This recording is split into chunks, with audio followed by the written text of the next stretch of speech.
আপনারা যদি যুদ্ধ করতে চান আসুন যুদ্ধ করি।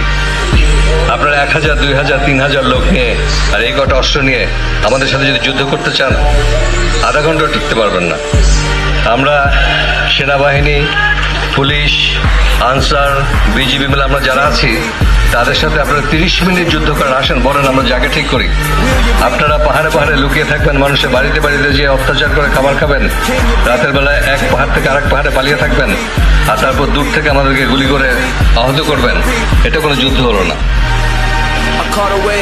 এটা হলো মার্সেনারি অ্যাক্টিভিটিস, সন্ত্রাসী কার্যক্রম। আজকে এই এলাকা দুর্গম বলে আপনারা সুবিধা পাচ্ছেন, এই এলাকার সুবিধা আপনারা নিচ্ছেন। আজকে যদি বাংলাদেশের অন্যান্য জেলার মতো হতো তাহলে আমাদের প্রয়োজন হতো না। যে কোনো বাহিনী, এমনকি আনসার বাহিনী আপনাদেরকে সাহায্য করে দিতে পারতো।